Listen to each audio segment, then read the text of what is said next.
السلام عليكم ورحمة الله وبركاته. أعوذ بالله من الشيطان الرجيم.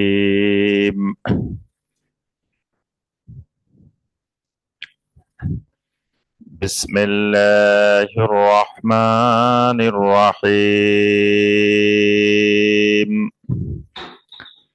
قد افترينا على الله كذبا إن عدنا في ملتكم بعد إذ نجانا الله منها وما يكون لنا أن نعود فيها إلا أن يشاء الله ربنا وسع ربنا كل شيء علما على الله توكلنا ربنا افتح بيننا وبين قومنا بالحق وأنت خير الفاتحين. وقال الملأ الذين كفروا من قومه لئن اتبعتم شعيبا إنكم إذا لخاسرون فأخذتهم الرجفة فأصبحوا في دارهم جاثمين. اللهم صل على محمد وعلى آل محمد كما صليت على إبراهيم وعلى آل إبراهيم إنك حميد مجيد. اللهم بارك على محمد وعلى آل محمد كما باركت على إبراهيم وعلى آل إبراهيم إنك حميد مجيد.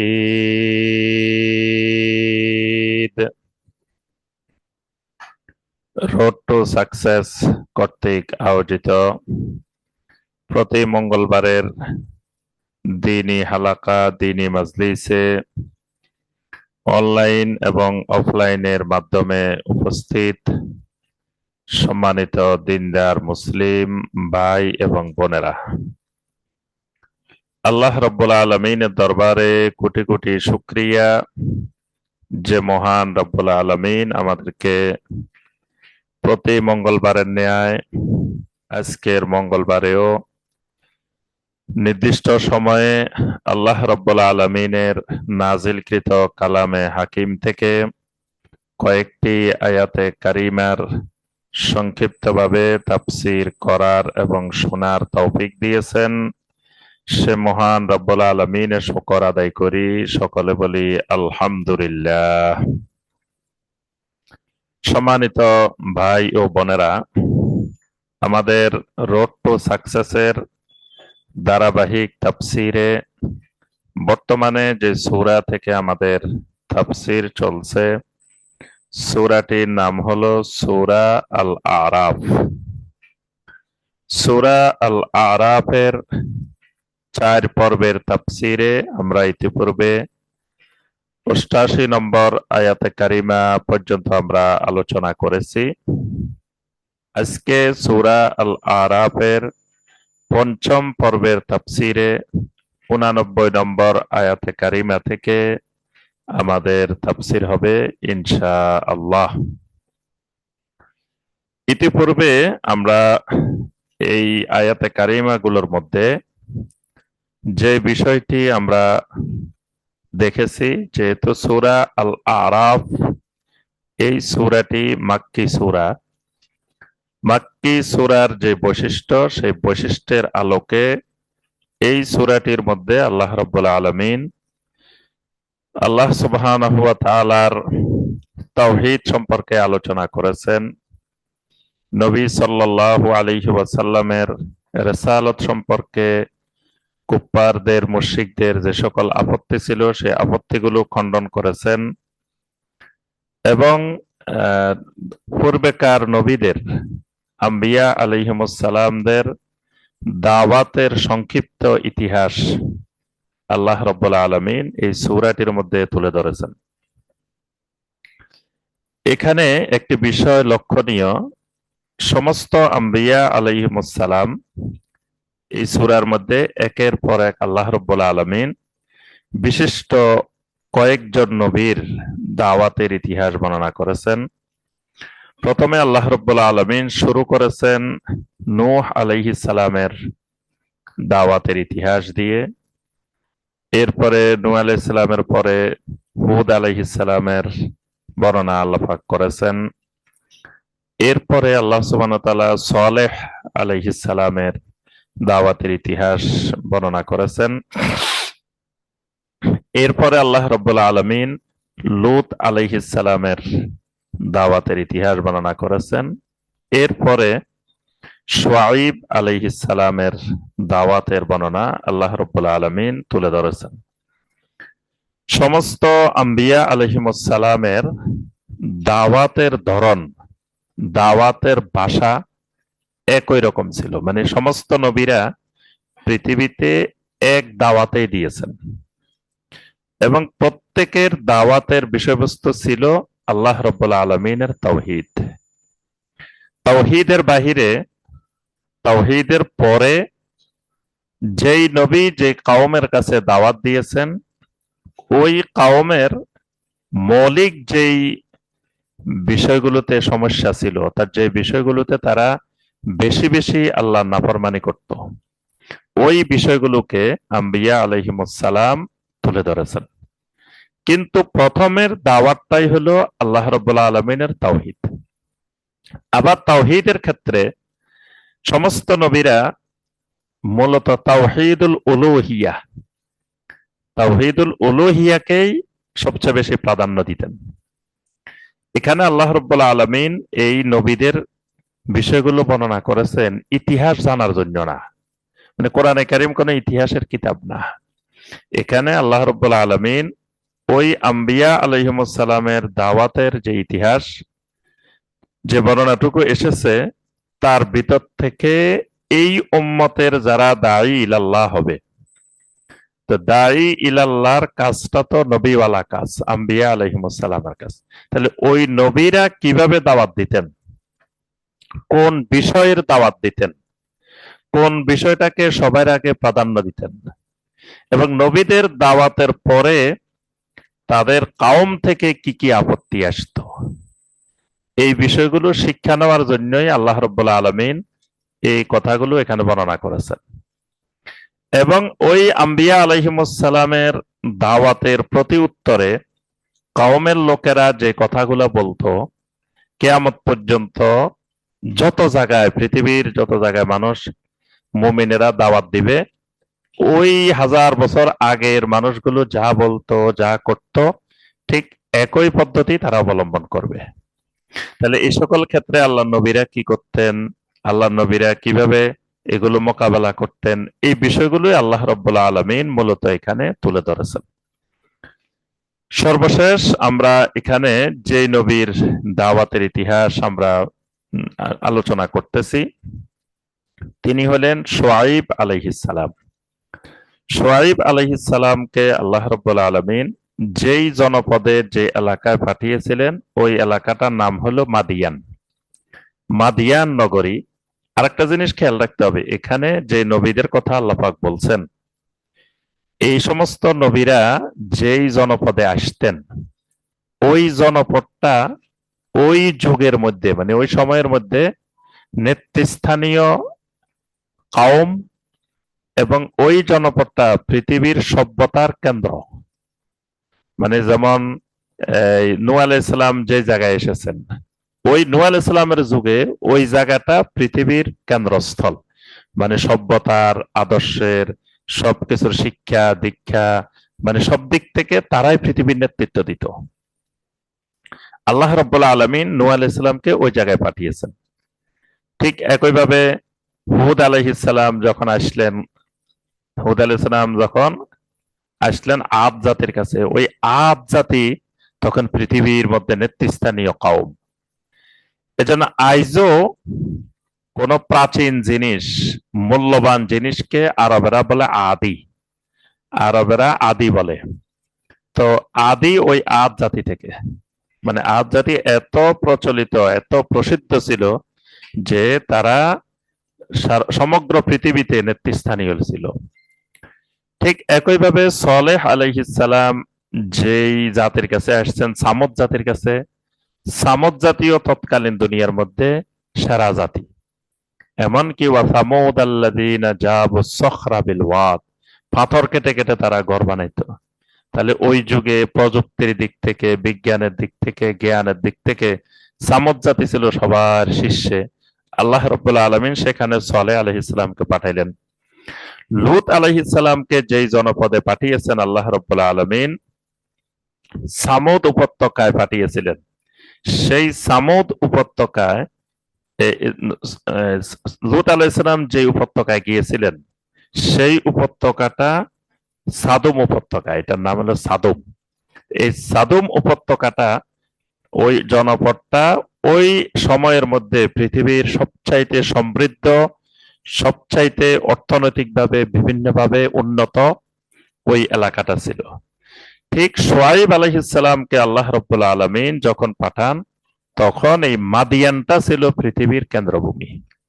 তখন আল্লাহ রাব্বুল আলামিন সেখানে পাঠিয়েছিলেন। শুআয়ব আলাইহিস সালাম তার কওমের কাছে গিয়ে দাওয়াত দিলেন। দাওয়াতের পরে অনেক কথাবার্তা হলো। সর্বশেষ আমরা যে জায়গায় এসেছি, এখানে ওই কওমের নেতারা শুআয়ব আলাইহিস সালামকে এবং তার সাথে যে ঈমানদারেরা ছিল তাদেরকে বলতে লাগলো, লানুখরিজান্নাকা ইয়া শুআয়বু ওয়াল্লাযীনা আমানু মাআকা মিন ক্বরিয়াতিনা। ওই কওমের অহংকারী নেতৃস্থানীয় লোকেরা বলা বলি করতেছে, শুআয়ব, তোমাকে এবং তোমার সাথে যে ঈমানদারেরা আছে এদের সবাইকে আমরা আমাদের জনপদ থেকে, এই এলাকা থেকে অবশ্যই অবশ্যই বের করে দিব। তোমরা এই এলাকায় থাকতে পারবা না। যদি থাকতে হয় আওলা তাউদুন্না ফি মিল্লাতিনা, তাহলে তোমরা আমাদের আদর্শে ফিরে আসতে হবে। এখানে ওই কাফেরেরা, মুশরিকেরা যে শব্দটা ব্যবহার করছে মিল্লাতিনা, আমাদের মিল্লাতে, আমাদের তরিকায়, আমাদের সিস্টেমে তোমাদেরকে ফিরে আসতে হবে। ফিরে আসলে এই এলাকায় থাকতে পারবা, যদি ফিরে না আসো তাহলে তোমাদেরকে আমি বের করে দিব।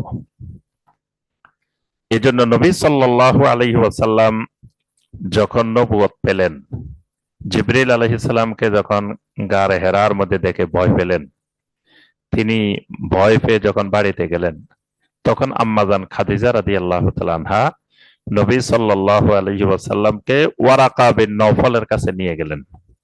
ওয়ারাকা বিন নওফল ওই জামানার তাওরাতের, ইনজিলের বড় আলেম, বড় জ্ঞানী। খাদিজা রাদিয়াল্লাহু তাআলা আনহার চাচাতো ভাই ছিলেন Waraqa bin Nawfal. Waraqa bin নওফলের কাছে নামার পরে তিনি সব শুনলেন। ভাতিজা, তুমি কি কি দেখছো, কি কি শুনছো, সব আমাকে বলো। তো নবী সাল্লাল্লাহু আলাইহি ওয়াসাল্লাম সব বললেন। বলার পরে তিনি বললেন, হাযান নামুস আল্লাযী জাআ বিহি মূসা আলাইহিস সালাম। তিনি উঠে বললেন, আরে তোমার কাছে যেই রাসূল, যেই ফেরেশতাটা এসেছেন, উনি তো ওই ফেরেশতা যে ফেরেশতা মূসা আলাইহিস সালামের কাছে আসতেন, ঈসা আলাইহিস সালামের কাছে আসতেন। সুবহানাল্লাহ। এরপরে বললেন, উনি একটা দীর্ঘ শ্বাস ফেললেন, শ্বাস ফেলে বললেন, হায়রে, আমি তো দুনিয়াতে বেঁচে থাকবো না। যদি আমি বেঁচে থাকতাম আমি তোমার সাথী হইতাম। এরপরে তিনি বললেন, ওয়ারাকা বিন নওফল বললেন, লাতুখরিজান্নাকা কাওমুকা, তোমার কওমের লোকেরা তো তোমাকে বের করে দিবে। নবী সাল্লাল্লাহু আলাইহি সাল্লামকে ওয়ারাকা বিন নওফল বললেন, তোমার কওমের লোকেরা তো তোমাকে এই জনপদে থাকতে দিবে না, এই জনপদ থেকে বের করে দিবে। তো তখন নবী সাল্লাল্লাহু আলাইহি সাল্লাম এই কথা শুনে এতক্ষণ যা বলছেন কোনো জবাব দেন নাই। যখন ওয়ারাকা বিন নওফল বললেন, যে লাতুখরিজুন্নাকা কওমুকা, তোমার কওম তোমাকে বের করে দিবে। নবী সাল্লাল্লাহু আলাইহি ওয়াসাল্লাম অবাক হয়ে বললেন, আওয়া মুখরিজিয়া, আপনি এটা কি বললেন? আমার কওম আমাকে বের করবে কেন? কারণ আমি যদি আল্লাহর নবী হই, আল্লাহ রাসূল হই, তা আমি তো আমার কওমের কোনো ক্ষতি করব না, বরং আমার কওমের কল্যাণের জন্যই তো আমি কাজ করব। তা আমার কওম আবার আমাকে বের করে দিবে কেন? তো তখন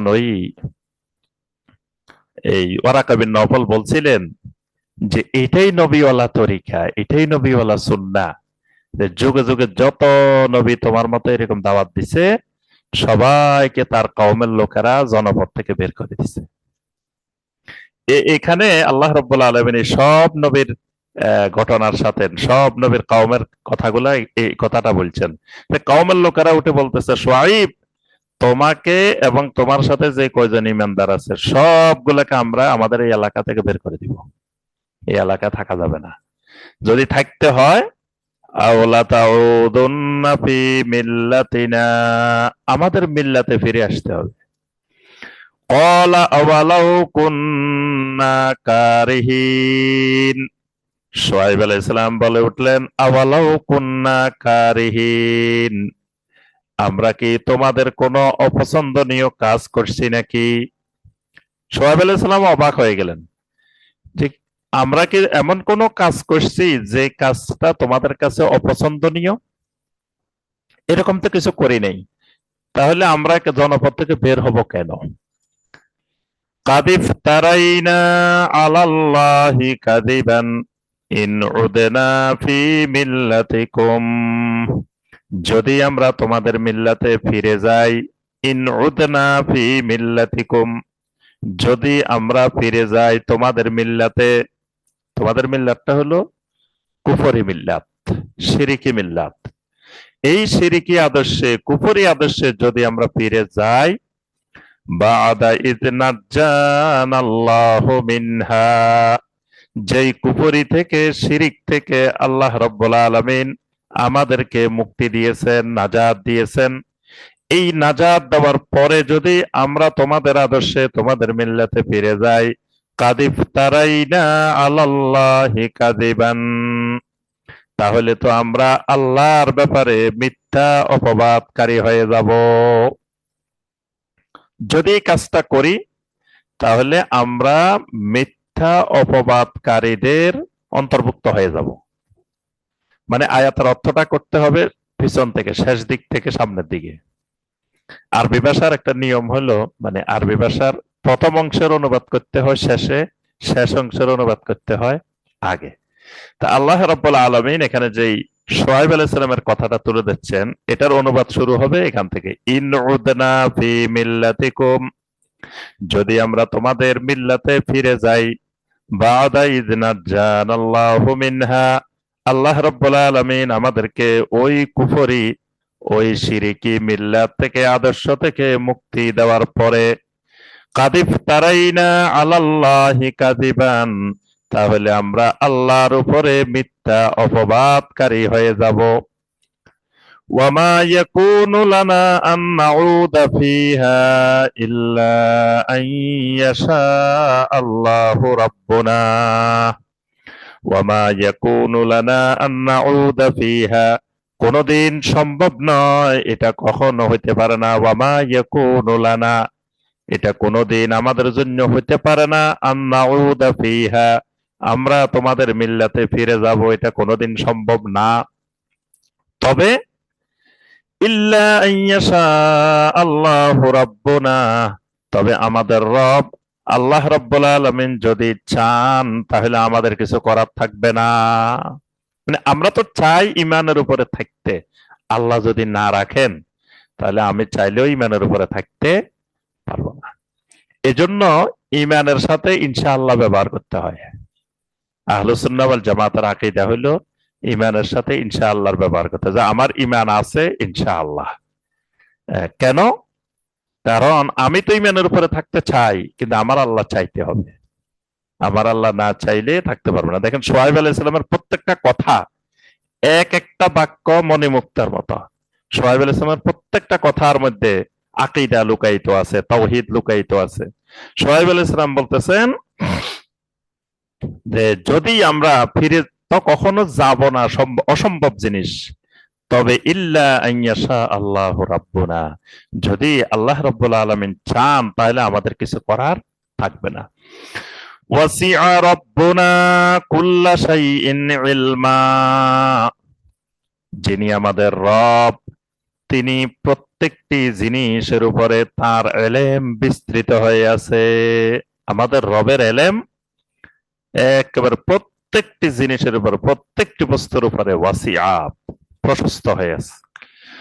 আলাল্লাহি তাওয়াক্কালনা, অতএব আমরা আল্লাহ রাব্বুল আলামিনের উপরেই তাওয়াক্কুল করলাম, ভরসা করলাম।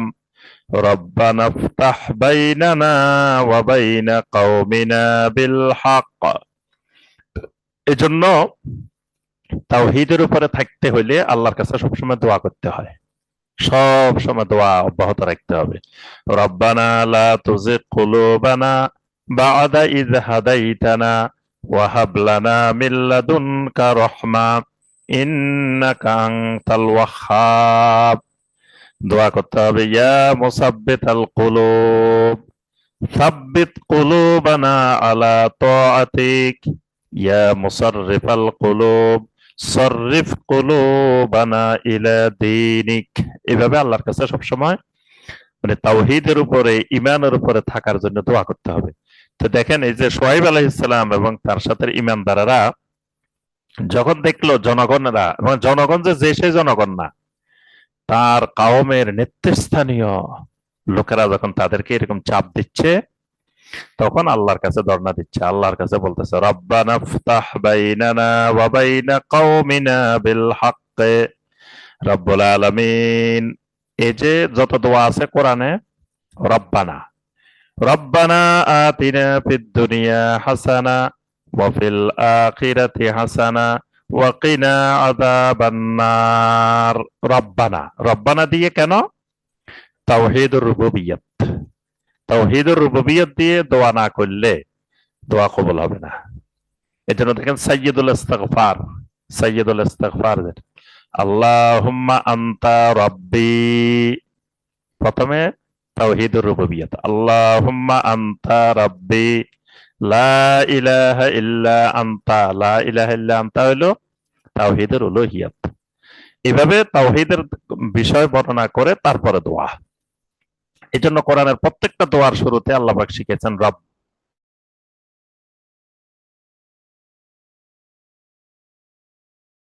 বাইনা কওমিনা বিল হক, রব্বুল আলামিন আমাদের মাঝে আর আমাদের কওমের মাঝে সত্যের দরজা খুলে দেন। আল্লাহ আমাদের মধ্যে আর আমাদের কওমের মধ্যে হকের দরজা, হকটা উন্মোচন করে দেন, হকটা খুলে দেন। ওয়া আনতা খায়রুল ফাতিহিন, আপনি হলেন সর্বোত্তম উন্মোচনকারী, মানে হককে উন্মোচন করতে পারেন আপনি। সুতরাং আপনি আমাদের মাঝে, কওমের মাঝে হকটা স্পষ্ট করে দেন। وقال الملأ الذين كفروا من قومه, এতক্ষণ পর্যন্ত যে কথাগুলো গেল এগুলো হলো শুআয়ব আলাইহিস সালাম এবং তার সাথে যারা ঈমানদার তাদের কথা। এবার ওই কওমের নেতারা বলে উঠল وقال الملأ الذين كفروا من قومه, তার কওমের কাফের নেতৃস্থানীয় ব্যক্তিরা বলে উঠল লাইন ইত্তাবাতুম শুআইবান, ও আমাদের কওম জাতির লোকেরা, যদি তোমরা শুআইবকে অনুসরণ করো, শুআইবের ইত্তেবা করো, ইন্নাকুম ইযাল লাখাসিরুন, অবশ্যই তোমরা ক্ষতিগ্রস্তদের অন্তর্ভুক্ত হয়ে যাবা। নাউজুবিল্লাহ, বরং তোমাদের সাথে থাকলে ক্ষতিগ্রস্ত হয়ে যাবে। কিন্তু মানুষগুলো বলতেছে যদি শুআইবের ইত্তেবা করো, শুআইবের কথা শুনো, তাহলে তোমরা ক্ষতিগ্রস্ত হয়ে যাবে। ফাআখাযাতহুমুর রাজফাতু, আল্লাহ রাব্বুল আলামিন বলেন ফাআখাযাতহুমুর রাজফাতু, ভয়ঙ্কর আকারের কম্পন, ভয়ঙ্কর ভূমিকম্প ওই জাতিকে গ্রাস করে নিল। ফাআখাযাতহুমুর রাজফা, রাজফা হলো প্রচন্ড আকারের কম্পন, ভূমিকম্প, এই কম্পন তাদেরকে গ্রাস করলো, মানে আল্লাহর আযাব গ্রাস করলো। فأصبحوا في دارهم جاثمين। আর এই মানুষগুলো সবগুলো তাদের ঘরের মধ্যে, তাদের বাড়ির মধ্যেই লাশ হয়ে পড়ে রইল, ঘরের মধ্যেই জাসেমিন হয়ে গেল, মানে ঘরের মধ্যেই মৃত লাশ হয়ে ঘরের মধ্যে পড়ে রয়েছে। আল্লাযীনা কাযযাবু শুআইবান কাআল্লাম ইয়াগনাউ ফিহা। আল্লাহ রাব্বুল আলামিন বলেন, দেখো, আল্লাযীনা কাযযাবু শুআইবান, যে মানুষগুলো আমার নবী শুআইবকে মিথ্যা প্রতিপন্ন করেছিল, কাআল্লাম ইয়াগনাউ ফিহা, তাদের এই দাম্ভিকতা, এই ক্ষমতা, এগুলো তাদেরকে কিছুই করতে পারে নাই। এই আযাবকে ঠেকানোর জন্য তারা এর মোকাবেলায় কিছুই করতে পারে নাই। আল্লাযীনা কাযযাবু শুআইবান কানু হুমুল খাসিরিন, যেই মানুষগুলো বলছিল যে তোমরা যদি শুআইবকে অনুসরণ করো তাহলে ক্ষতিগ্রস্ত হয়ে যাবা, আল্লাহ সুবহানাহু ওয়া তাআলা বলেন, আল্লাযীনা কাযযাবু শুআইবান কানু হুমুল খাসিরিন, যে মানুষগুলো শুআইবকে মিথ্যা প্রতিপন্ন করেছে ওই মানুষগুলোই ক্ষতিগ্রস্ত হয়ে গেছে। সুবহানাল্লাহ। ক্ষতিগ্রস্ত ওই ঈমানদাররা হয় নাই, যারা ইত্তেবা করেছেন তারা হয় নাই, যারা মিথ্যা প্রতিপন্ন করেছিল তারাই ক্ষতিগ্রস্ত হয়ে গেছে। ফাতাওয়াল্লা আনহুম وقال يا قوم لقد أبلغتكم رسالات ربي ونصحت لكم فكيف آسى على قوم كافرين فتولى عنهم। এবার তো এই জনপদের সব ধ্বংস হয়ে গেছে, মানুষগুলা ওই ভূমিকম্পে সব মরে, একবারে সব এলাকা সব শূন্য হয়ে গেছে, সব মানুষ মরে গেছে। শুআয়ব আলাইহিস সালাম এবার এখানে কি করবেন?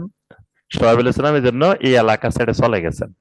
ফাতাওয়াল্লা আনহুম, শুআয়ব আলাইহিস সালাম তারা জীবিত অবস্থায় বের করে দিতে চাইছে, এখন তারা তো সব শেষ। শুআয়ব আলাইহিস সালাম এবার এলাকা থেকে বের হয়ে গেছে। ফাতাওয়াল্লা আনহুম, যখন শুআয়ব তাদের থেকে বের হয়ে যাচ্ছিলেন তখন শুআয়ব আলাইহিস সালাম কওমকে লক্ষ্য করে করে বলতেছিলেন, ইয়া কওমে, ও আমার কওম, ও আমার জাতি, লাকাদ আবলাগতুকুম রিসালাতি রাব্বি, আমি তো তোমাদের কাছে আমার রবের রিসালাতটা পৌঁছিয়ে দিয়েছি। আমি আমার রবের রিসালাত পৌঁছানোর ক্ষেত্রে কোনো ধরনের কার্পণ্য করিনি। আমার রবের সম্পূর্ণ রিসালাতের যা দায়িত্ব ছিল আল্লাহর পক্ষ থেকে যা এসেছে সব আমি তোমাদের কাছে পৌঁছিয়ে দিয়েছি। ওয়া নাসাহতু লাকুম, আর সারা জীবন আমি তোমাদের কল্যাণ কামনা করেছি।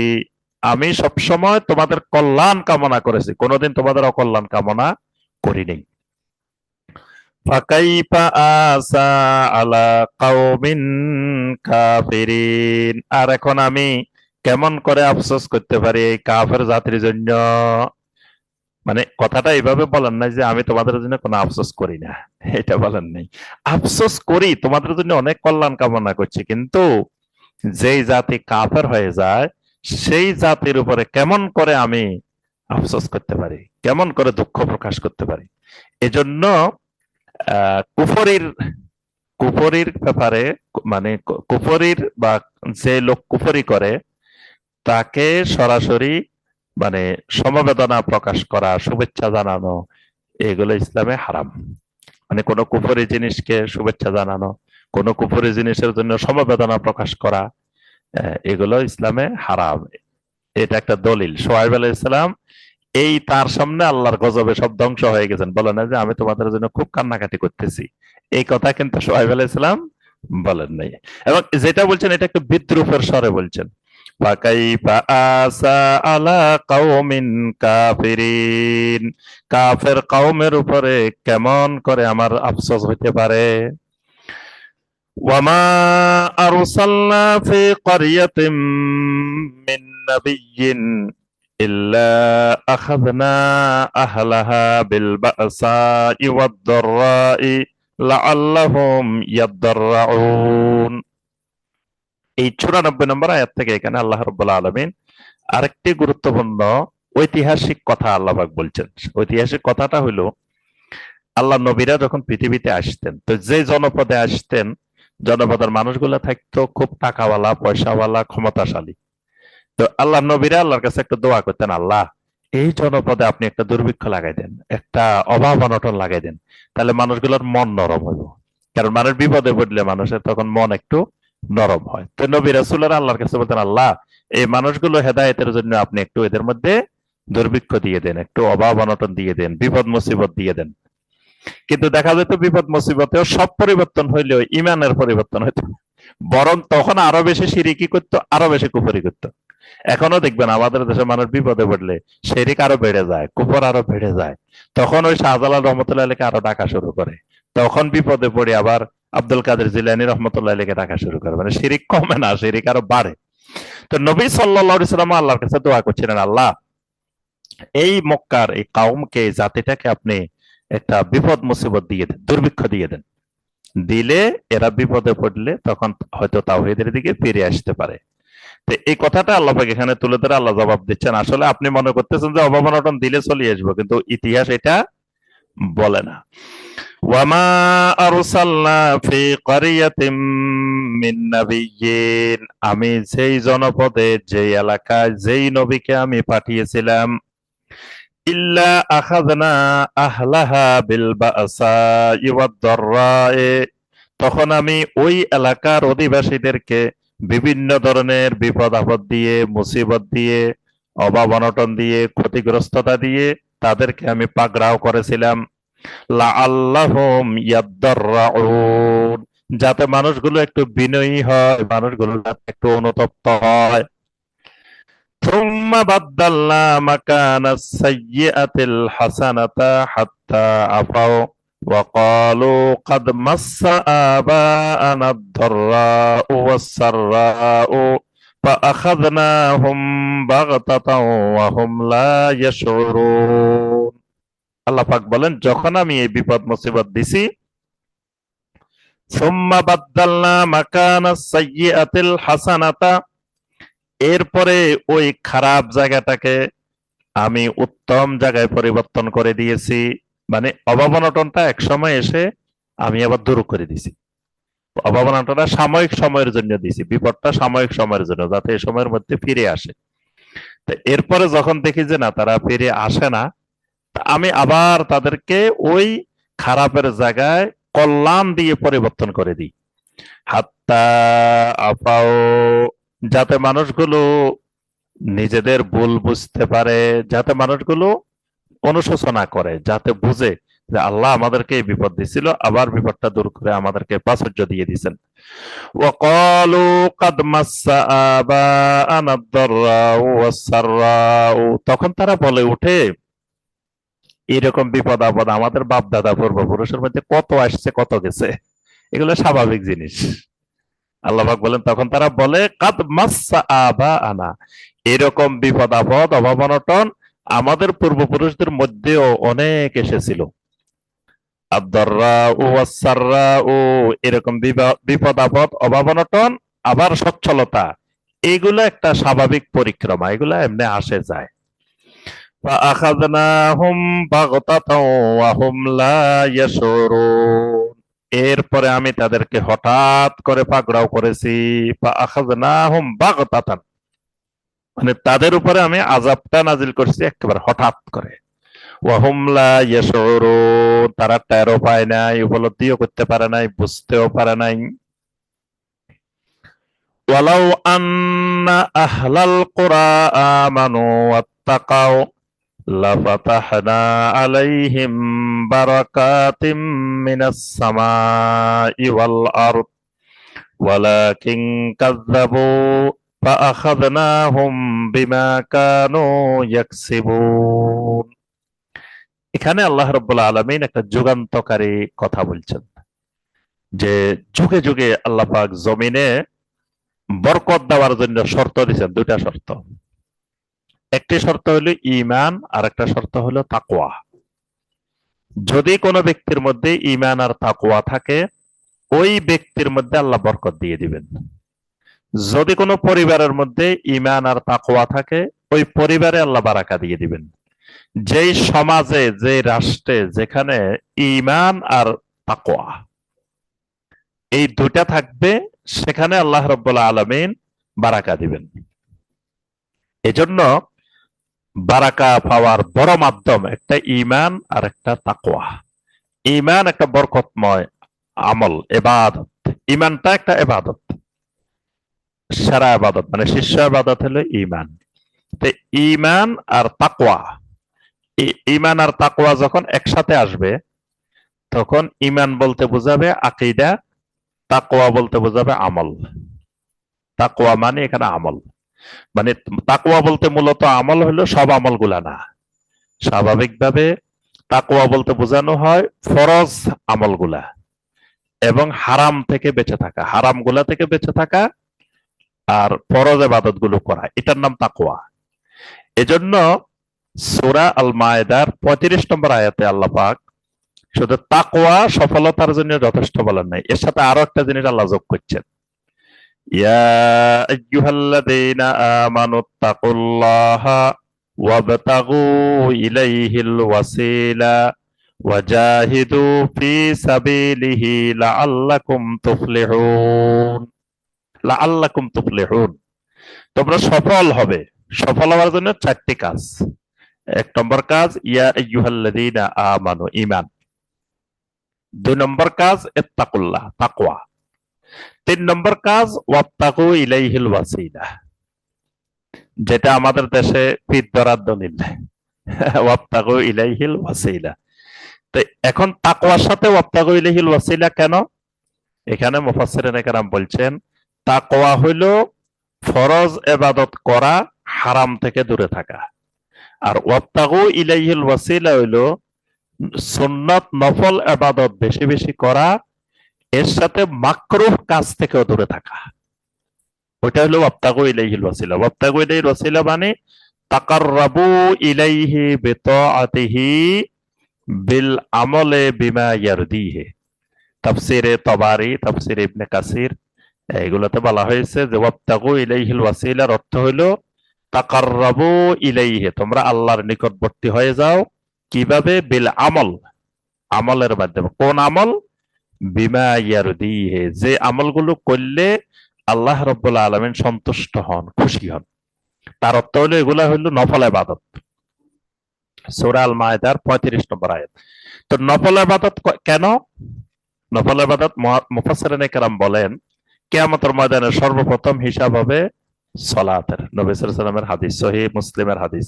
কিয়ামতের ময়দানে সর্বপ্রথম হিসাব হবে সালাত।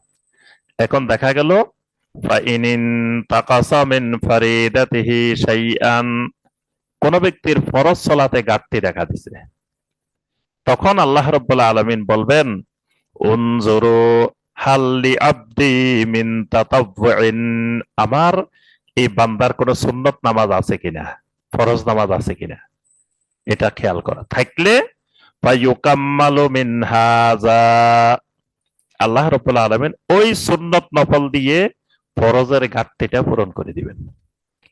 এজন্য সফল হইতে হলে, পাস করতে হলে শুধু ফরজ যথেষ্ট না, সাথে ওই ওয়াবতাগু ইলাইহিল ওয়াসিলা, নফল ইবাদত। ফরজ সালাতের পাশাপাশি সুন্নত নফল সালাত, ফরজ সিয়ামের পাশাপাশি নফল সিয়াম, প্রতি মাসের 13, 14, 15 সোমবার, বৃহস্পতিবার এরকম নফল সিয়াম পালন করা। ফরজ হজের পাশাপাশি নফল উমরাহ, ফরজ যাকাতের পাশাপাশি সাদাকা, নফল সাদাকা করা বেশি বেশি। এগুলো নাজাতের জন্য উপকারী। 4 নম্বরে আল্লাহ পাক বলছেন এই ঈমান, ফরজ ইবাদত, নফল ইবাদত এগুলোর উপরে টিকে থাকতে হলে চাইলে টিকে থাকা যাবে না, মুজাহাদা করতে হবে, জিহাদ করতে হবে। এজন্য 4 নম্বরে বলছেন ওয়াজাহিদু ফি সাবিলি। কার বিরুদ্ধে জিহাদ? 1 নম্বরে নফসে আম্মারার বিরুদ্ধে, হাওয়ার বিরুদ্ধে। 2 নম্বর শয়তানের বিরুদ্ধে। 3 নম্বর কুফর এবং মুনাফিক, কুফরি এবং নেফাকের বিরুদ্ধে। 4 নম্বর বেদাত এবং হাওয়া, এগুলোর বিরুদ্ধে সংগ্রাম। এই মুজাহাদা করলে লাআল্লাকুম তুফলিহুন, তাহলে তোমরা সফল হবে। তাহলে কিন্তু এখানে যখন শুধু তাকওয়া বলবে, তখন তাকওয়ার মধ্যে ওই ফরজ নফল সব এসে যাবে।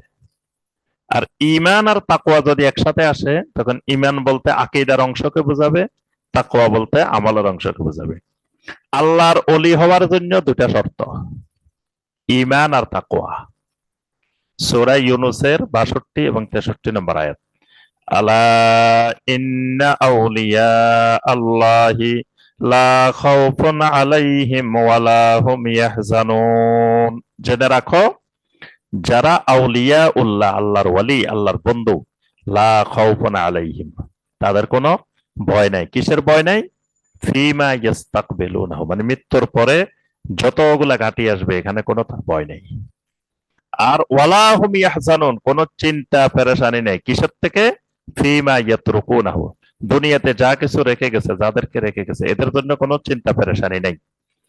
তা এখন আউলিয়াউল্লাহ কারা? আল্লাযীনা আমানু ওয়া কানু ইয়াত্তাকুন।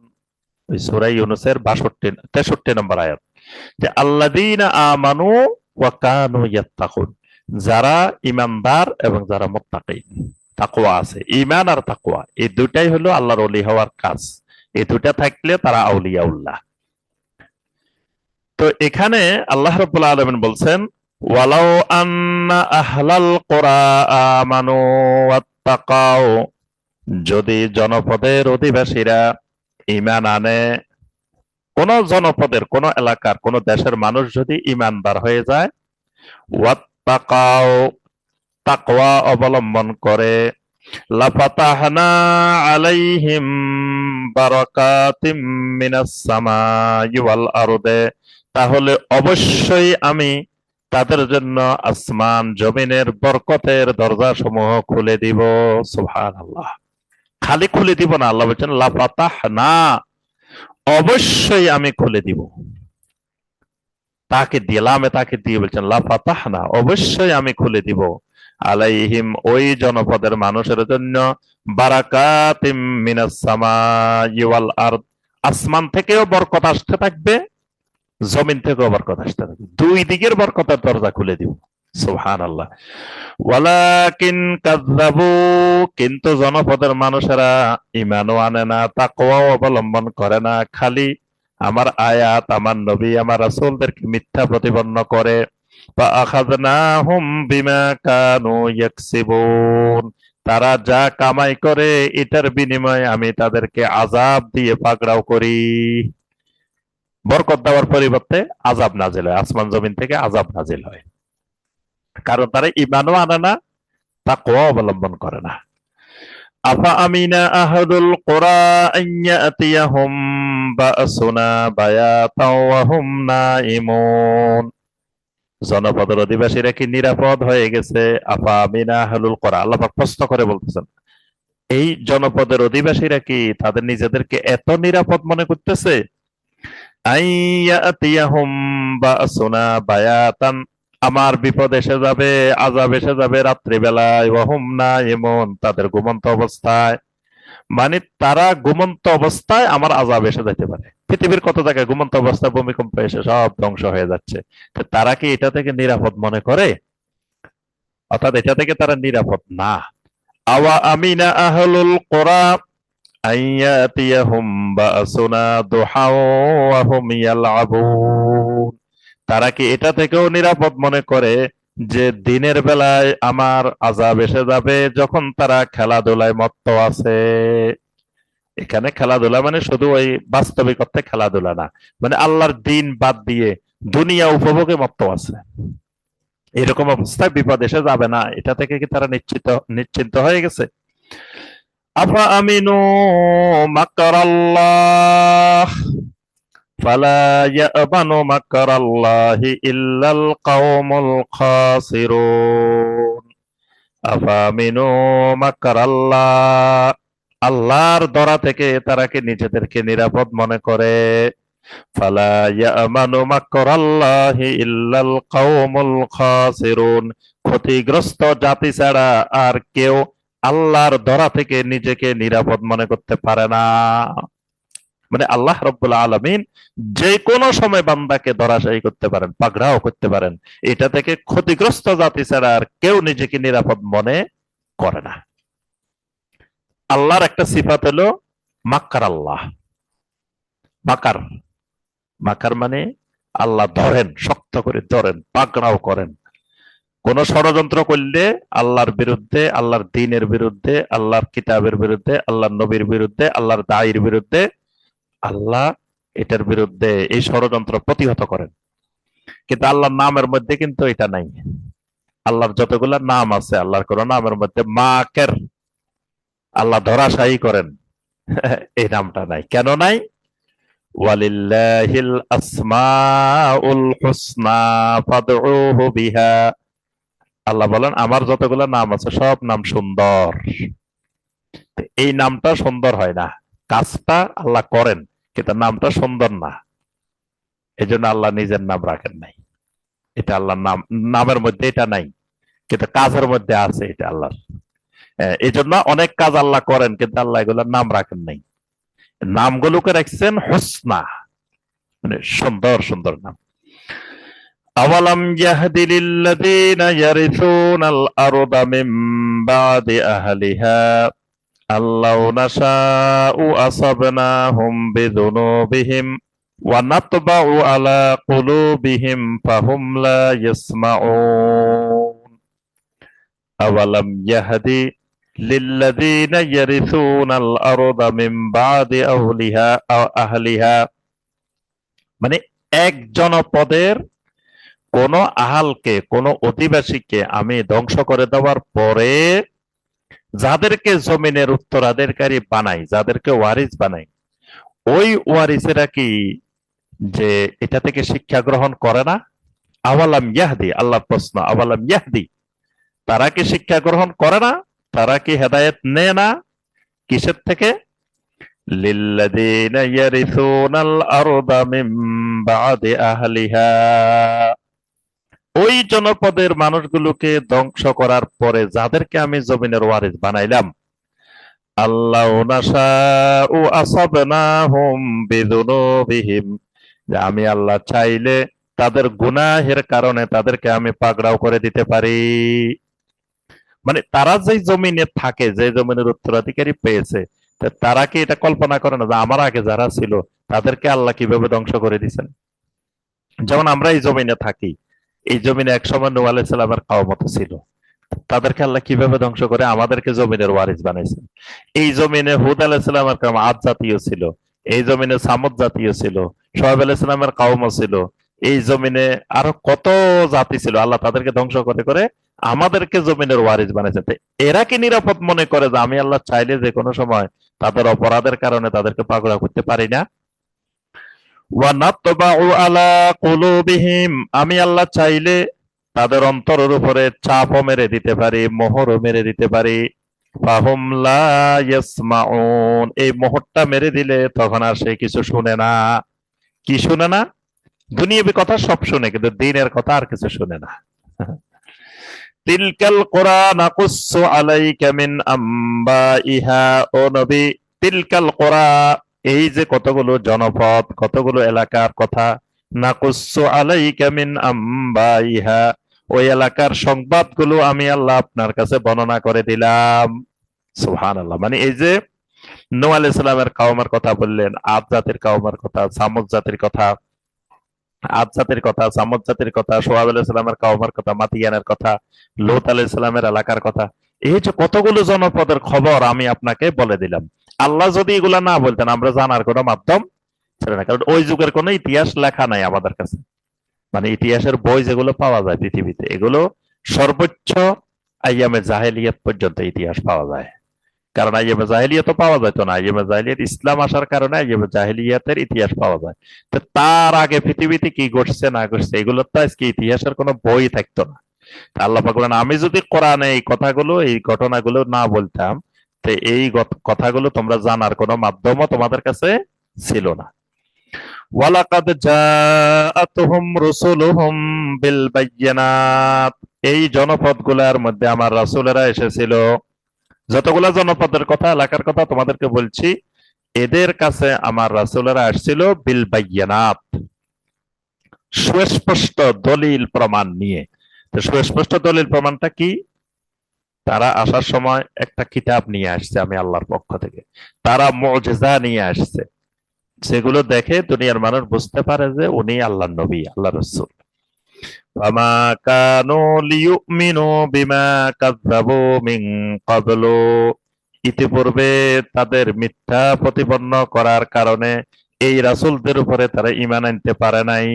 ফামা কানু লিয়ুমিনু, এই জনপদের মানুষগুলো আমার রাসূলকে চিনার পরেও ঈমান আনতে পারে নাই, কারণ বিমা কাযযাবু মিন ক্বাবলু, কারণ আগে থেকেই তারা মিথ্যা প্রতিপন্ন করে আসতেছে।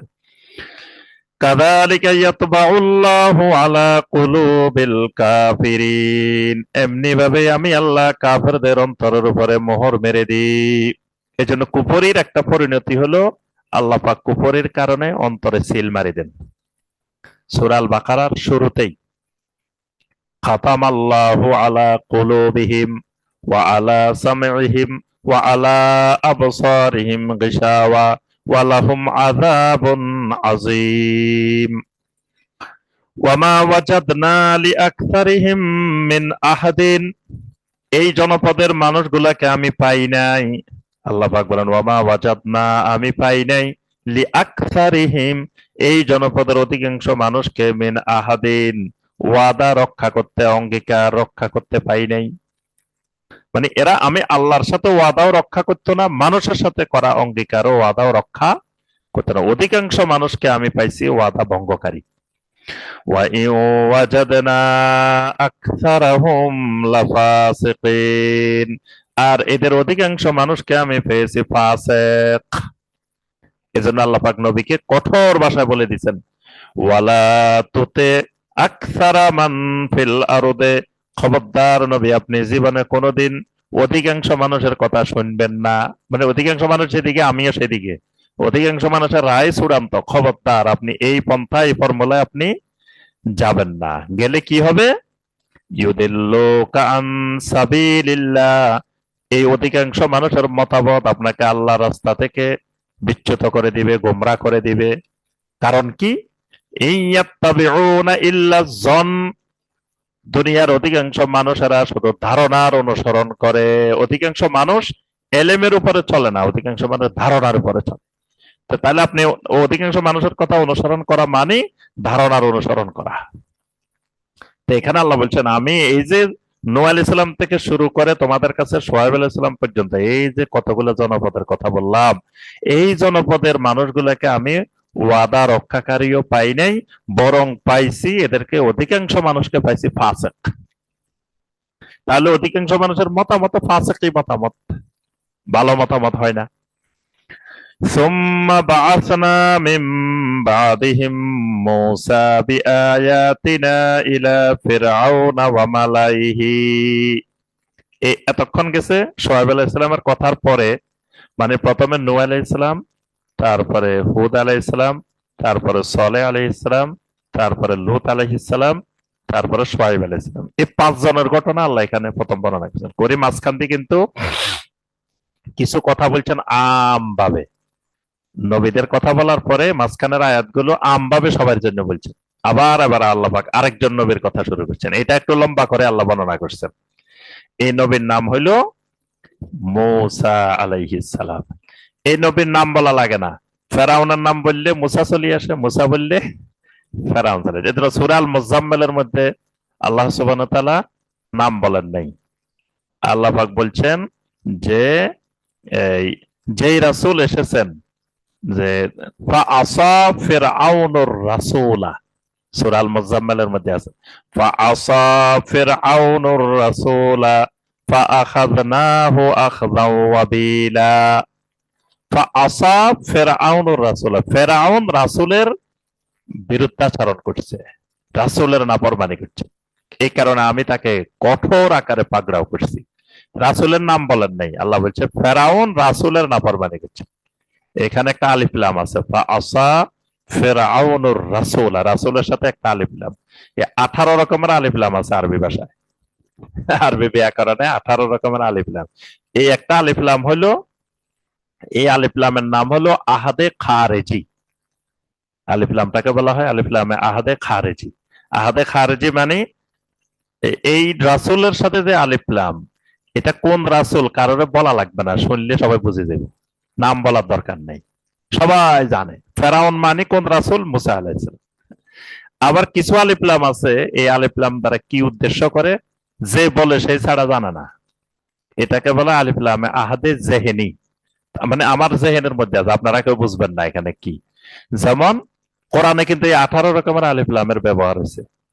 এই ইউসুফ আলাইহিস সালামের ভাইয়েরা আসি ইয়াকুব আলাইহিস সালামের কইতেছে যে আব্বা আমাদের সাথে ইউসুফের দিয়ে দেন, আমরা আমাদের সাথে যাইবো, খেলাধুলা করব, আমাদের ছোট ভাই আমাদের সাথে এই করবো এই করবো। তো ইয়াকুব আলাইহিস সালাম সব শুনে দিয়েছে। শোনার পরে ইয়াকুব আলাইহিস সালাম বলতেছেন, আখাফু আইয়াকুলাহু যিবু, আমি ভয় পাইতেছি আমার ইউসুফকে বাঘে খাই ফেলবে।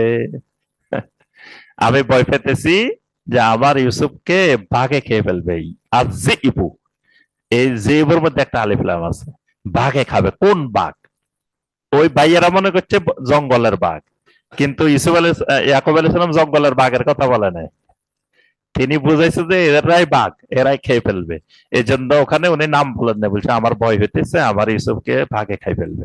তো ওরা বলতেছে আব্বা আমরা থাকতে কেমনে বাঘে খায়, আমরা তো পাহারা দিব, আমরা তাকে মাঝখানে রাখবো, আমরা এই করবো আমরা এই করবো। মানে তারা বুঝছে ওই জঙ্গলের বাঘে খাই ফেলবো, মনে হয় বাপে এটাই ভয় করতেছে, কিন্তু আসলে তো বাপে ওইটা ভয় করে। এই আলিফ লামের নাম হলো আহাদে জেহেনি। আবার আছে আলিফ লামে জিনসি, আলহামদুলিল্লাহি রাব্বিল আলামিন। এখানে আলহামদুর যে আলিফ লাম, এটা হলো আলিফ লামে জিনসি। জিনসি মানে যত রকমের প্রশংসা হইতে পারে, সমস্ত প্রশংসা। মানে আরবিতে কিন্তু কোনো সমস্ত নাই, আছে আলহামদুলিল্লাহ। হাম মানে প্রশংসা, লিল্লাহ মানে আল্লাহর জন্য। তা আমরা সমস্ত পাইছি কোথায়? সমস্ত হলো ওই আলিফ লাম। হ্যাঁ, হ্যাঁ, আছে। তো এই আলিফ লামটা আলহামদুর যে আলিফ লাম, এটা হলো জিনসি, মানে সমস্ত রকমের আলিফ, এই প্রশংসা আল্লাহর জন্য। তো এখানে আমরা যে কথাটা বলছিলাম, এবার আল্লাহ রাব্বুল আলামিন মুসা আলাইহিস সালামের আলোচনা শুরু করছেন। আল্লাহ পাক বলেন, সুম্মা বাআসনা মিন বাদিহিম মূসা, এরপরে আমি প্রেরণ করলাম মূসাকে কোথায়? বিআয়াতিনা, আমার আয়াত সমূহ দিয়ে, ইলা ফিরআউনা ওয়া মালাইহি, ফেরাউন এবং ফেরাউনের দলবল, ফেরাউনের সভাসদ, তাদের কাছে আমি পাঠাইলাম। ফাযলামু বিহা, ওই জনপদের মানুষেরা ফেরাউন এবং তার অনুষদবর্গ, তার সভাসদবর্গ ওই মুসার প্রতি জুলুম করলো, ওই মুসার প্রতি জুলুম করছে। ফেরাউন, ফেরাউন মানে এখানে দুটা শব্দ, একটা হলো মানে এটা হিব্রু ভাষার শব্দ ফেরাউনটা। ফেরাউন মানে ফারা উন, ফারাও উন। ফারাও মানে সূর্য দেবতা, ফারাও মানে সূর্য দেবতা, আর উন মানে সন্তান। মানে ফেরাউন মানে সূর্য দেবতার সন্তান। এটা হলো আরবিতে আব্দুস শামস। এজন্য আরবে কিন্তু নবী সাল্লাল্লাহু আলাইহি ওয়াসাল্লামের যুগে অনেক লোকের নাম ছিল আব্দে শামস। দেখবেন যে মক্কার মুশরিকদের মধ্যে অনেক লোকের নাম আব্দে শামস, আব্দে শামস, আব্দে উজ্জা, আব্দে মানাত, আব্দে লাত, এরকম নাম রাখতো। তো অনেকের নাম রাখতো আব্দে শামস, মানে সূর্য দেবতার গোলাম। তো এই ফেরাউন মানে ফারাও, ফারাও হলো সূর্য দেবতা, উন মানে সন্তান। ওই ফারাও উন থেকে আরবিতে হয়েছে ফেরাউন।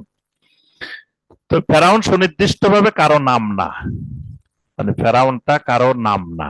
ফেরাউনটা হইলো মিশরের যিনি শাসক হইতেন তাকে ফেরাউন বলা হইতো।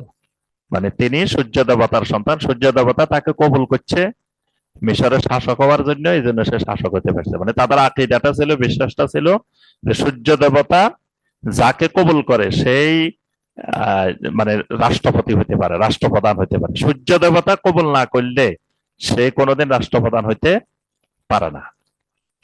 এই জন্য তারা তাদের রাষ্ট্রপ্রধানকে বলতো ফেরাউন। আর মুসা আলাইহিস সালামের সাথে দুই ফেরাউনের সাক্ষাৎ হয়েছে। তাফসীর কারকেরা বলেন যে মুসা আলাইহিস সালাম দুইজন ফেরাউন পাইছেন। এক ফেরাউন, যে ফেরাউনের ঘরে উনি লালন পালন লালিত পালিত হয়েছেন, ওই ফেরাউন এক ফেরাউন, কিন্তু ডুবে মরছে যেটা, এটা আরেক ফেরাউন। দোনোটা একই ফেরাউন না। তাফসীর কারকেরা বলেন, এখানে মুসা আলাইহিস সালাম যখন লালিত পালিত হয়েছেন তার ঘরে, তখন যে ফেরাউনটা ছিল, এই ফেরাউন পরবর্তীতে মুসা আলাইহিস সালাম যখন আর একটু বড় হয়েছে, তখন ওই যে এক কিপ্তিকে যে থাপ্পড় মারছিলেন, থাপ্পড় মারার পরে মারা গেল। মারা যাওয়ার পরে মুসা আলাইহিস সালামকে খুঁজতেছে এলাকা সবাই, মেরে ফেলবো। তখন মুসা আলাইহিস সালামকে আল্লাহ বললেন যে এখান থেকে বের হয়ে যাওয়ার জন্য, এই জনপদ থেকে বের হয়ে যাওয়ার জন্য। মুসা আলাইহিস সালাম বের হয়ে চলে গেছেন, মাদিয়ানের দিকে চলে গেছেন। এখন মাদিয়ানে যাই মুসা আলাইহিস সালাম বিয়ে করছেন। তো ওইটাকে কেউ কেউ আবার সোহাইব আলাইহিস সালামের মেয়ে বিয়ে করছেন বলে, কিন্তু কোরআনে আল্লাহ পাক সোহাইব আলাইহিস সালামের নাম বলেন নাই। ওখানে একজন দিনদার সালেহিন বান্দার মেয়ে বিয়ে করছেন। তবে ওইটা সোহাইব আলাইহিস সালামের অনেক পরে, মুসা আলাইহিস সালাম কিন্তু অনেক পরে। এই যে এখানে আরেকটা জিনিস লক্ষ্য করবেন, এই মুফাসসিরিনে কেরাম এটাকেও দলিল দিয়েছেন। আরবি ভাষায় দুটা অক্ষর আছে, ফা আর সুম্মা। ফা আর সুম্মা, ফা মানিও অতঃপর, সুম্মা মানিও অতঃপর, কিন্তু দুটার মধ্যে পার্থক্য কি? ফা হইলো বেশি দেরি হয় নাই, কিছুক্ষণ পরে, তৎক্ষণাৎ। আর সুম্মা মানে অনেক পরে। তো এখানে এই যে সোহাইব আলাইহিস সালামের কথা বর্ণনা করি, তারপরে আল্লাহ কিন্তু ফাবাসনা বলেন নাই, বলছে সুম্মা বাসনা মিন বাদিহিম মূসা, অতঃপর আমি তাদের পরে মুসাকে পাঠাইছি। অনেক সময় ছিল, এই জন্য মুসা আলাইহিস সালামের সাথে সোহাইব আলাইহিস সালামের দেখা হয়নি। সোহাইব আলাইহিস সালাম অনেক আগে মারা গেছেন। কিন্তু ওই যে যার মেয়ে বিয়ে করছেন, উনি সোহাইব আলাইহিস সালামের উম্মত, সালেহিন বান্দা ছিলেন। ওই যে সোহাইব আলাইহিস সালামের সাথে যারা ঈমান আনছিলেন, ওই মানুষগুলার উম্মত। এখন এই যে মুসা আলাইহিস সালাম যখন ওই দেশে চলে গেছেন, ওই সময় ওই ফেরাউন মারা গেছে, আগের ফেরাউন মারা গেছে। তার সন্তান আরেক ফেরাউন দায়িত্ব গ্রহণ করছে। পরে মুসা আলাইহিস সালাম এসে যাকে দাওয়াত দিছেন, সেটা হলো ওই পরের ফেরাউন, এবং এই সাগরে যে ডুবছে এটা হলো পরের ফেরাউন। তা আল্লাহ পাক বলেন, এই ফেরাউন এবং তার সভাসদেরা ফাজলামু বিহা, আমার নবীর প্রতি জুলুম করছে। ফানজুর কাইফা কানা আকিবাতুল মুফসিদিন, অতএব লক্ষ্য করে দেখো ওই ফাসাদ সৃষ্টিকারীদের পরিণতি কেমন হয়েছিল। ওয়াকালা মূসা ইয়া ফিরআউনু, মূসা আলাইহিস সালাম বললেন, হে ফেরাউন, ইন্নী রাসূলুম মির রাব্বিল আলামিন। ফেরাউনের কাছে গিয়ে মূসা আলাইহিস সালাম বললেন, ফেরাউন, ডাকটা দিচ্ছেন দেখেন, তার নাম ধরে ডাকতেন নাই। ফেরাউনের নাম ধরে বলেন নাই, বলছেন ইয়া ফেরাউন, তার উপাধি ধরে বলছেন, হে ফেরাউন, সম্মান সূচক কথাটি বলছেন। কারণ অন্য সূরার মধ্যে আছে, সূরা তাহার মধ্যে আল্লাহ পাক বলছেন যে মূসা আর ফেরাউনকে আমি, এই মূসা আর হারুন দুইজনকে আমি বললাম, ইযহাবা ইলা ফিরআউনা ইন্নাহু তাগা, তোমরা দুইজন ফেরাউনের কাছে যাও দাওয়াত নিয়ে, কারণ সে তাগুত হয়ে গেছে। এরপর আল্লাহ পাক বলেন, ফাকুলা লাহু কাওলাল লাইয়িনা, তবে ফেরাউনের কাছে যখন দাওয়াত দিতে যাইবা, তখন অত্যন্ত নম্র, ভদ্র, কোমল ভাষায় ফেরাউনের সাথে কথা বলবা। মানে ফেরাউনের সাথে বেয়াদবি করা যাবে না, সুন্দর ভাষায়, সম্মানসূচক ভাষায় কথা বলবা দাওয়াত দিতে গেলে। তো এই জন্য দেখেন মুসা আলাইহিস সালাম ফেরাউনকে সুন্দর ভাষায় বলছেন, ইয়া ফেরাউনু, হে ফেরাউন, ইন্নী রাসূলুম মির রাব্বিল আলামিন, আমি তো রাব্বুল আলামিনের পক্ষ থেকে রাসূল। মানে ফেরাউন জিজ্ঞেস করছে, তুমি কে? তো পরিচয় দিচ্ছেন যে আমি রাব্বুল আলামিনের পক্ষ থেকে একজন রাসূল। ওইটা এখানে নাই। ফেরাউন আবার এই দাওয়াতের পরে অন্য সূরার মধ্যে আছে, বলছে তুমি রাব্বুল আলামিনের রাসূল। সেই রাব্বুল আলামিন কে আবার? ওয়ামা রাব্বুল আলামিন, মানে আমি এত বড় ফেরাউন থাকতে তুমি আবার কোন রাব্বুল আলামিন? রাব্বুল আলামিন কে? তো তখন মুসা আলাইহিস সালাম রাব্বুল আলামিনের পরিচয় দিয়েছেন। তখন সে ঠাট্টা করে তার মন্ত্রীকে বলতেছে, হামান, তুমি আকাশের দিকে একটা মই রেডি করো, একটা সিঁড়ি বানাও, আমি মুসার রব নাকি আকাশে থাকে, আমি একটু উকি দিয়ে দেখে আসি মুসার রব কোথায় থাকে। তো এখানে মুসা আলাইহিস সালাম পরিচয় দিলেন, ইন্নী রাসূলুম মির রাব্বিল আলামিন। হাকিকুন, হাকিকত মানে সত্য কথা, প্রকৃত কথা, বাস্তব কথা হলো এই আলা আল্লাহ আকুলা আলাল্লাহি ইল্লাল হক, মানে আমি রাব্বুল আলামিনের রাসূল। তো রাব্বুল আলামিনের রাসূল মানে আমি কি কাজ করি, আমার কাজ কি? এটার বাস্তব কাজ হলো আমার যে আমি আল্লাহ আকুলা আলাল্লাহ, আমি আল্লাহর ব্যাপারে এমন কোন কথা বলি না ইল্লাল হক, সত্য ছাড়া। মানে আমি সব সময় আল্লাহর ব্যাপারে সত্য কথাটাই দুনিয়ার মানুষকে বলি। এটাই আমি আর রাব্বুল আলামিনের রাসূল। কাদ জিইতুকুম বিবাইয়িনাতিম মির রাব্বিকুম, দেখেন আগে কিন্তু বলছে আমি রাব্বুল আলামিনের রাসূল, এবার কিন্তু রবকে মুসা আলাইহিস সালাম নিজের দিকে না করে ওদের দিকে সম্পৃক্ত করছেন। কাদ জিইতুকুম, আমি তোমাদের কাছে এসেছি, বিবাইয়িনাতিন, সুস্পষ্ট দলিল প্রমাণ সহকারে, মির রাব্বিকুম, তোমাদের রবের পক্ষ থেকে। কুম লাগাই দিচ্ছেন, এবার বলছে তোমাদের যিনি রব, সে রবের পক্ষ থেকে সুস্পষ্ট দলিল প্রমাণ নিয়ে আমি তোমাদের কাছে আসছি। ফাআরসিল মাইয়া বানি ইসরাঈল, অতএব আমার সঙ্গে বনি ইসরাইলকে পাঠিয়ে দেন। আমার সঙ্গে বনি ইসরাইলকে পাঠিয়ে দেন মানে কি? মানে বনি ইসরাইলকে আপনি গোলাম বানায় রেখেছেন। বনি ইসরাইলেরা কিন্তু ওই যুগের মুসলমান, মানে তারা নিজেদেরকে মুসলিম দাবি করত। কারণ এরা ওই ইউসুফ আলাইহিসসালামের সময়, ইউসুফ আলাইহিসসালাম যখন মিশর শাসন করছেন তখন এরা মুসলিম হয়েছে, ওই আমলের মুসলমান। তো যুগের পরিক্রমায় সময় যেতে যেতে এগুলো কিন্তু গোমরা হয়ে গেছে সব।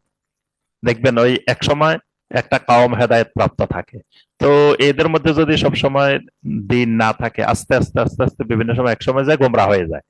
তো বানি ইসরাইল এরা কিন্তু এক সময়ের ইমানদার, সত্যিকারের ইমানদার। এই মুসা আলাইহিস সালাম আসতে আসতে এগুলো সব গোমরা হয়ে গেছে, এগুলো নিজেরাই শিরিকের মধ্যে জড়িত হয়ে গেছে। যেমন আজকের মুসলমান এরা 1400 বছর যাইতে যাইতে দুনিয়ার শিরিক, দুনিয়ার কুফরের সাথে জড়িত হয়ে গেছে। এখন মুসা আলাইহিস সালাম যখন আসছেন তখন এই বনি ইসরাইল শিরিক কুফরের সাথে জড়িত, কিন্তু নামটা তো মুসলমান। এই নাম মুসলমান থাকার কারণে ওই ইসুফ আলাইহিস সালামের সাথে যারা ইমানদার এরা বনি ইসরাইল, আর যেগুলো ইমানদার ছিল না, কাফের ছিল আগে থেকে, এদের বাপ দাদারা, এরা হলো কিপ্তি, কাবাতি, এদেরকে বলা হতো কাবাতি। কাবাতি একটা ভাষা, প্রাচীন আরবির একটা রূপ হইলো কাবাতিয়া, কিপ্তি ভাষা। তো এখন এরা হলো অরিজিনাল মিশরের বাসিন্দা, আর এদেরকে মনে করা হইতো যে এরা এই এলাকার বাসিন্দা না, এরা ওই ফিলিস্তিন থেকে আসছে, বিভিন্ন জায়গা থেকে আসছে, মানে এদেরকে রোহিঙ্গা মনে করতো। এরা মনে করতো যে এগুলো বাইরের থেকে আসছে আর আমরা এখানকার স্থায়ী বাসিন্দা। তো এই কারণে বানি ইসরায়েলকে এরা গোলাম বানায় রেখেছে, বানি ইসরায়েলেরা ছিল এদের গোলাম।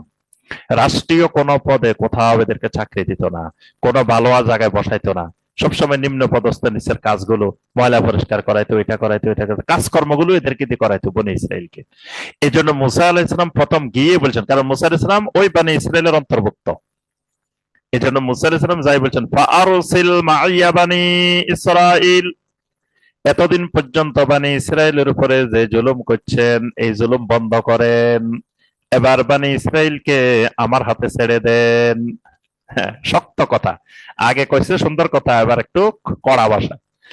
ক্বালা ইন কুনতা জিইতা বিআয়াতিন ফাতি বিহা ইন কুনতা মিনাস সাদিকিন। ফেরাউন বলে উঠলো, যদি তুমি সত্যিকারেই আল্লাহর পক্ষ থেকে কোনো আয়াত নিয়ে এসে থাকো তো ফাতি বিহা, এটা নিয়ে আসো, আমাদেরকে দেখাও। তুমি আল্লাহর পক্ষ থেকে কি দলিল প্রমাণ আনছো, দলিল প্রমাণটা দেখিয়ে দাও। فألقى عصاه فإذا هي ثعبان مبين। আল্লাহ পাক এখানে কথাগুলো একেবারে সংক্ষেপে সংক্ষেপে বলছেন। ফাআলকা আসাহু, মুসা আলাইহিস সালাম তার লাঠিটা ছেড়ে দিলেন। ফাইযা হিয়া সুবানুম মুবিন, সাথে সাথে ফা দিয়ে বলছেন আল্লাহ, দেরি হয় না, লাঠি ছেড়ে দেওয়ার দেরি। ফাইযা হিয়া সুবানুম মুবিন, এটা একটা প্রকাশ্য অজগরের রূপ নিল, বড় আকারের অজগরের রূপ নিয়ে নিছে লাঠি এটা। ওয়ানাযা ইয়াদাহু ফাইযা হিয়া বাইদাউ লিন-নাযিরিন। ওয়ানাযা ইয়াদাহু, মুসা আলাইহিস সালাম তার হাতটা তুললেন এইভাবে। ফাইযা হিয়া বাইদাউ লিন-নাযিরিন, যতজন ওইদিকে তাকাইছিল সবাই দেখতে পেল শুভ্র আলো, লাইট বাইর হইতেছে। এটা অনেক নবীদের মুজিজা ছিল। কেউ বলছেন যে এটা বগলের নিচে থাকতো, কেউ বলছেন যে এটা হাতের মধ্যে থাকতো। মানে হাতটা তুললে নবীরা এখানে অন্ধকারের মধ্যে বিশাল লাইট জ্বলে উঠতো, মানে এটা থেকে আলো বের হইতো। এটাকে বলা হয় ইয়াদে বাইদা। তাদের হাতটাই একটা বড় লাইট। এই মর্যাদাটা আল্লাহ পাক অনেক নবীকে দিয়েছিলেন। এখন মুসা আলাইহিস সালাম দোনোটা দেখাইছেন, লাঠি দিয়ে ছেড়ে দিছেন, প্রকাশ্য অজগরের রূপ নিছে, হাত তুলছেন, এটা শুভ্র হয়ে গেছে। ক্বালাল মালাউ মিন কওমি ফিরআউনা, ফিরআউনের কওমের ওই নেতারা, তার মন্ত্রিসভার লোকেরা বলে উঠলো, ইন্না হাযা লাসাহিরুন আলীম, ওরে এ তো অবশ্যই বড় আকারের জাদুকর। ইন্না হাযা লাসাহির, খালি জাদুকর না, অবশ্যই বড় জাদুকর, আলিম, আবার জানাশোনা জাদুকর, মানে মূর্খ জাদুকর না, আলিম। বলছে লাসাহিরুন আলিম, অনেক জানাশোনা জাদুকর। ইউরিদু আন ইউখরিজাকুম মিন আরদিকুম, তবে এই জাদুকরের বড় উদ্দেশ্য আমরা বুঝতে পারছি, তিনি তোমাদেরকে তোমাদের জমিন থেকে বের করতে চায়। দেখেন, মুসা আলাইহিস সালাম দাওয়াত দিচ্ছেন তাওহীদের, কিন্তু উত্তরে লোকেরা কি বলতেছে, যে মুসা এই জাদু দিয়ে তোমাদেরকে তোমাদের এই জনপদ থেকে বের করতে চায়। এখন বের করার সাথে কি সম্পর্ক? ওই যে মুসা আলাইহিস সালাম বলছেন ফাআরসিল মাইয়া বানি ইসরাইল, বানি ইসরাইলের উপরে অনেক জুলুম করে ফেলছো, আর জুলুম করা যাবে না। তো এবার ফেরাউন কয়, দেখো তাহলে বানি ইসরাইলের ক্ষমতা আনে আমাদেরকে দৌড়াইবো এই দেশ থেকে।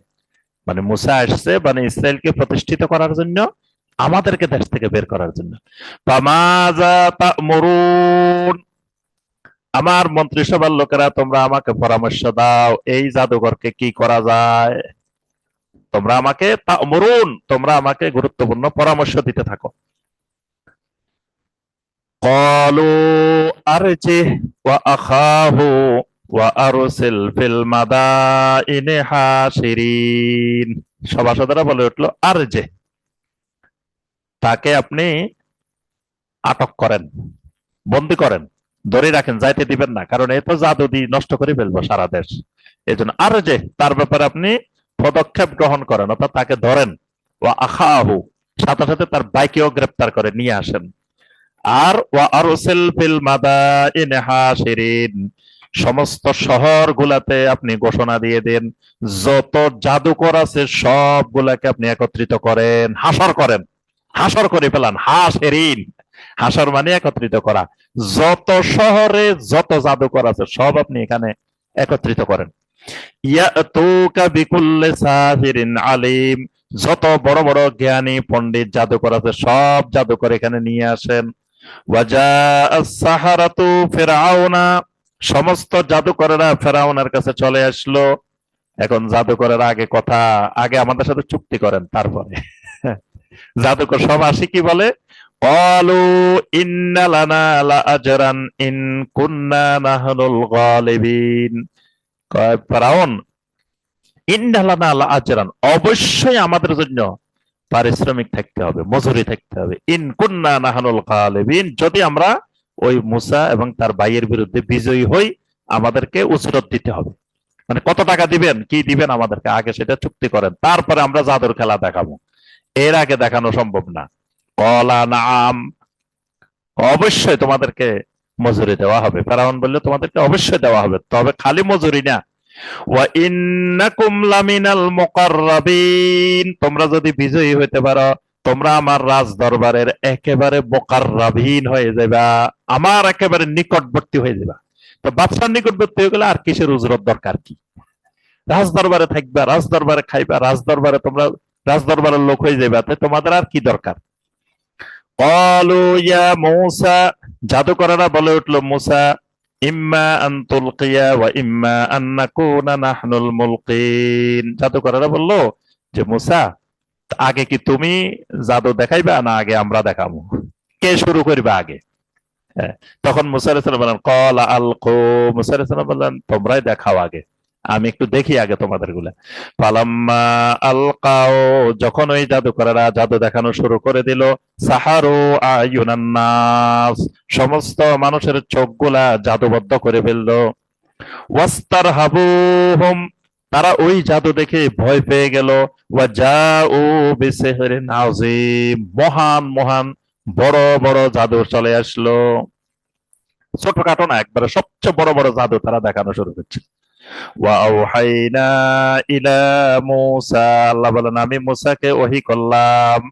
মূসা তো চিন্তা করতেছে, আল্লাহ আমি তো জাদুকর না। মূসা শুধু আল্লাহর কাছে ফরিয়াদ করতেছে যে আল্লাহ আমি তো জাদুকর না, মানে জাদুকরদের মোকাবেলা আমি কিভাবে করবো। আল্লাহ বলেন ওয়া আওহাইনা ইলা মূসা, আমি মূসার কাছে তখন ওহী করলাম, মূসা আন আলকে আসাকা, তোমার কোনো চিন্তা করার দরকার নাই, তুমি খালি লাঠিটা ছেড়ে দাও। ফাইদা হিয়া তালকাফু মা ইয়াফিকুন, ওই লাঠি যা দেখানো দরকার সব দেখাই দিল। সুবহানাল্লাহ। মানে এক লাঠি বের হই, এত বড় অজগর হইছে, লাঠি তাদের জাদু যা ছিল সবগুলাকে টানি খাই ফেলতেছে, তার পেটে চলে আসতেছে। এরপরে ফেরাউন এবং তার দলবল দিছে দৌড়, যে আরেক টান দিলে তারা সহ ঢুকে যাবে এটার মধ্যে। এই জন্য আল্লাহ পাক বলেছেন, ফাইদা হিয়া তালকাফু মা ইয়াফিকুন, যে এই লাঠিটা যা দেখানোর দরকার আল্লাহর নির্দেশে সব দেখানো শুরু করে দিচ্ছে। সুবহানাল্লাহ। ওয়া ফাওয়াকা আল হাক্কু ওয়া বাতালা মা কানু ইয়ামালুন, হক প্রতিষ্ঠিত হয়ে গেল, সত্য প্রতিষ্ঠিত হয়ে গেল, তারা যা করেছিল সেগুলা বাতিল প্রমাণিত হয়ে গেল। ফাগুলিবু হুনালিকা ওয়ানকালাবু সাগিরিন, সেখানে মুসা ওই ফাগুলিবু হুনালিকা তারা পরাজিত হয়ে গেল, ওই জাদুকরেরা সেখানে পরাজিত হয়ে গেছে। ওয়ানকালাবু সাগিরিন, এবং একেবারে ছোট হয়ে গেছে, অপদস্থ হয়ে গেল। ওয়া উলকিয়াস সাহারাতু সাজিদিন, সুবহানাল্লাহ। এবার সমস্ত জাদুকরেরা মিলে একসাথে আল্লাহর দরবারে সাজদায় পড়ে গেছে। সুবহানাল্লাহ। জাদুকরেরা বলে উঠলো, ক্বালু আমান্না বিরাব্বিল আলামিন রব্বি মূসা ওয়া হারুন, জাদুকরেরা বলে উঠলো আমরা ওই রব্বুল আলামিনের উপরে ঈমান আনলাম, যেই রব হলেন মূসা এবং হারুনের রব। সুবহানাল্লাহ। আল্লাহ রাব্বুল আলামিন আমাদের সবাইকে কোরআনে কারিমের এই আয়াতগুলোর আলোকে আমল করার তৌফিক দান করুন। আমরা আজকে 122 নম্বর আয়াতে কারিমা পর্যন্ত আলোচনা করেছি। ইনশাআল্লাহ পরের তাফসিরে 123 নম্বর আয়াতে কারিমা থেকে আমাদের তাফসির হবে। আল্লাহ রাব্বুল আলামিন আমাদেরকে কোরআনে কারিমের সাথে সম্পর্ক গভীর করার, কোরআনে কারিমের সাথে সম্পর্ক বৃদ্ধি করার তৌফিক দান করুন।